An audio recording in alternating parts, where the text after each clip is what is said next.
Hey everyone, I'm Lyle Burks with the Viking Speaks. This is the 48 Laws of Power.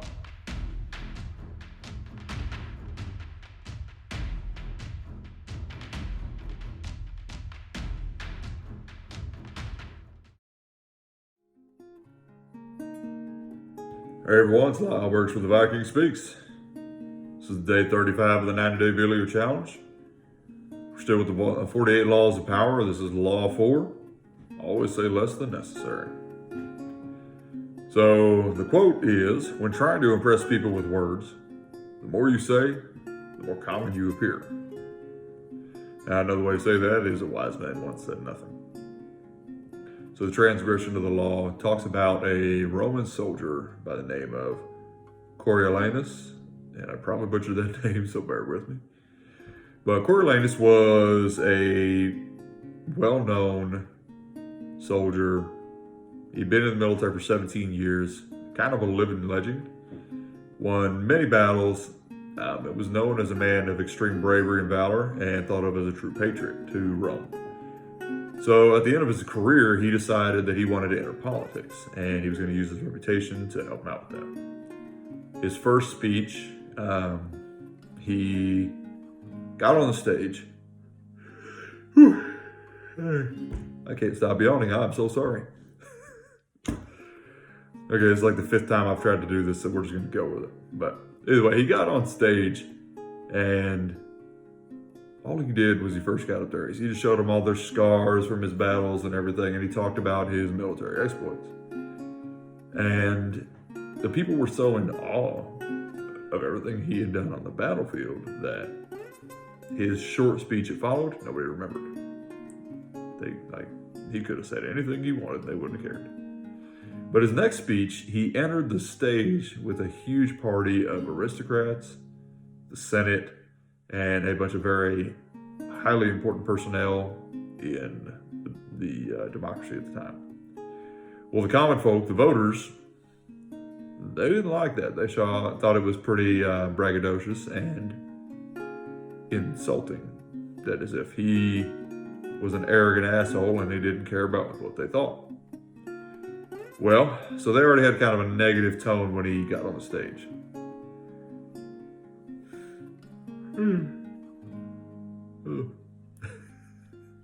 We're going to get through this, I promise. I really shouldn't be doing my videos asleep. But, so he started talking. And he had some pretty out there points of view. Enough so that the people began to turn against him. He showed himself as arrogant, foolish, and a bit of a braggart. So they weren't too terribly pleased with that. And by the time he got to his final speech, he had this misconception of supreme confidence that he was going to win the election no matter what. So he got up one more time and he spoke again. And he began hurling insults at the common people. Okay, naturally, they turned against him, enough so that they started to riot. They demanded that he be removed from the stage. And more than that, they brought it up to the supreme officials at the time to have him hanged. They wanted him, not hanged, I'm sorry.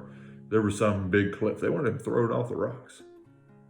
So because he couldn't keep his mouth shut, he was about to be killed by the hands of a mob. So the aristocracy, they stepped in and said, oh, hold on a minute, this is a little hasty. And they were able to get his eventual sentence reduced from death to banishment. And so, yeah, a once legendary soldier who could have had a illustrious military career eventually found himself banished from the city and the country in which he previously would have died for. All because he said too much.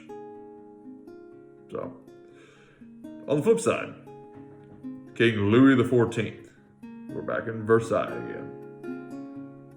He was well known for his very simple phrase, So, in all matters of war, political affairs, economic affairs, anything to do with governing a country, you had the House, the Senate, the Congress.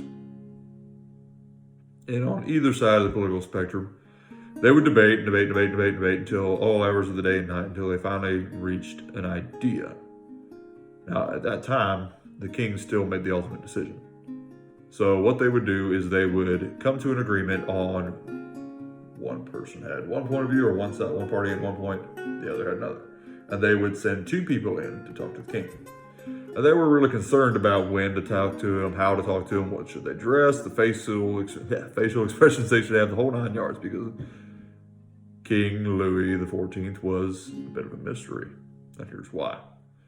When they came in there, they would send out their whole argument. They would say everything they needed to, in particular, about the situation. And at the end of hearing both of them, King Louis never said a word the entire time.